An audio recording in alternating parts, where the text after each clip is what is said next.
Bonjour à tous, dans cette vidéo, je vous propose de reprendre ensemble le début du chapitre sur les ensembles de nombres. Allons-y, on vous demande de donner le plus petit ensemble auquel appartient chacun des nombres qui vont défiler juste en dessous.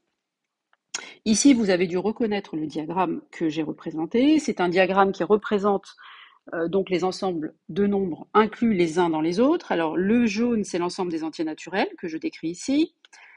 Le bleu, Z, donc j'écris devant vous. Alors attendez, voilà. Z comme ça. C'est l'ensemble de tous les entiers naturels.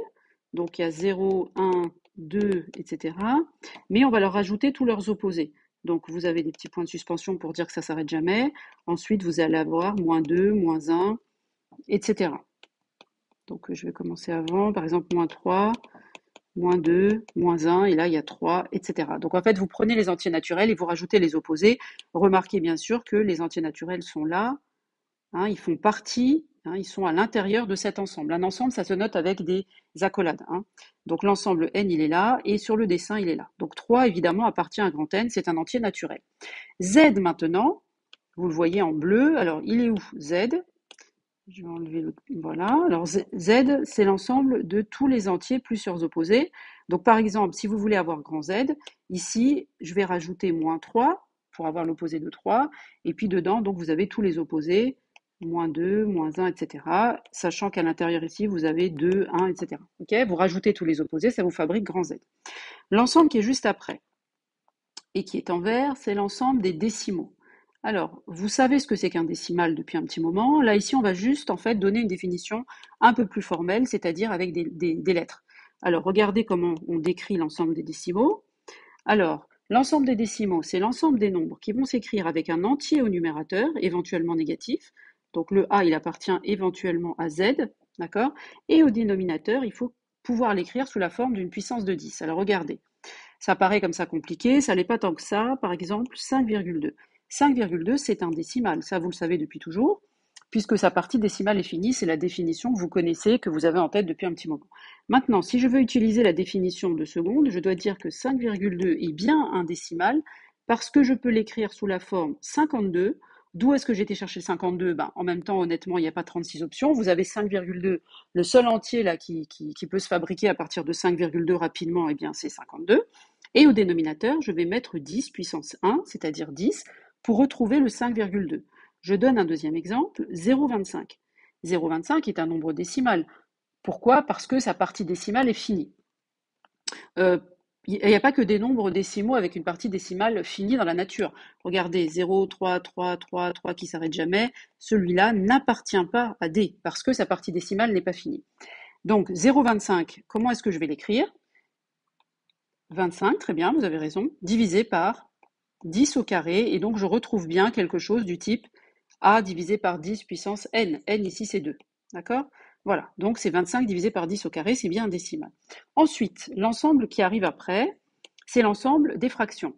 Alors on l'appelle en fait l'ensemble des rationnels, on le note Q, et bon là il va se passer que...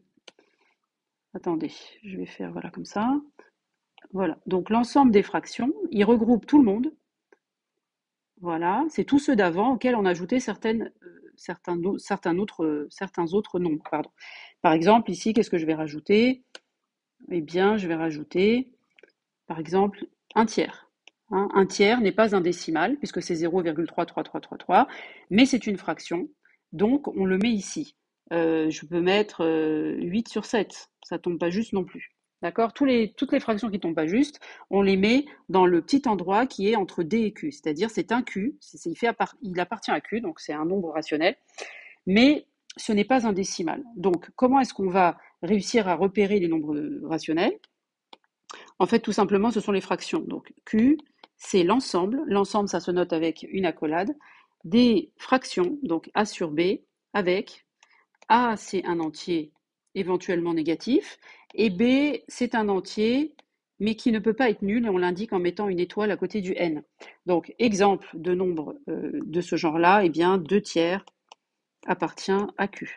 Mais un demi aussi, hein, puisque quelque chose qui est dans D, regardez, là par exemple, un demi, il est là, a fortiori, il est dans Q, puisque D est inclus dans Q. Enfin, ceux qui ne sont pas des nombres qui s'écrivent comme des fractions, par exemple racine de 3, lui, il n'appartient pas à Q, hein, vous êtes d'accord, on ne peut pas l'écrire sous forme de fraction. Eh bien, ceux qui ne sont pas dans Q, c'est ceux qui sont là. Par exemple, racine de 3, il est là. Eh bien, ceux-là sont appelés des irrationnels. Donc, les nombres qui ne sont pas dans Q, les nombres qui ne sont pas des fractions, mais qui ne sont pas non plus des entiers ni rien du tout, d'accord? Des fractions sont des irrationnels. On les appelle des irrationnels, voilà, comme ça. Irrationnels. Et on dit qu'ils appartiennent simplement à grand R. Grand R, c'est le grand ensemble rectangle qui contient tous les nombres possibles. D'accord? Donc là, ici, vous avez racine de 3, vous avez pi aussi qui n'est pas rationnel, c'est-à-dire qu'on ne peut pas l'écrire sous forme de fraction. Voilà, maintenant, vous avez dû voir dans votre cours cette notation. N inclus, c'est pour dire qu'il est dedans, Z, inclus dans D, inclus dans Q et donc inclus dans R.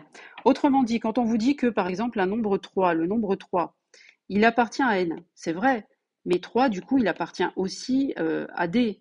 Pourquoi? Parce que 3, c'est 3,0, donc c'est un nombre décimal, mais aussi parce que comme N est inclus dans D, donc dès lors qu'il est dans N, il est aussi dans D. D'accord? C'est le principe de l'inclusion. Si vous, vous êtes dans l'ensemble jaune parce que vous habitez dans telle ville et que le bleu, c'est le département, et bien forcément, si vous êtes dans la ville ici, vous êtes automatiquement dans le département qui est plus grand. Donc c'est le principe de l'inclusion qu'on connaît dans la vie de tous les jours. D'accord? Voilà. Donc voilà, j'espère que j'ai été claire dans cette vidéo un peu longue, mais c'est vrai que le contenu ne peut pas tellement être raconté en plus court que ça. J'espère que ça vous a aidé, que ça vous a plu. Pour ma part, je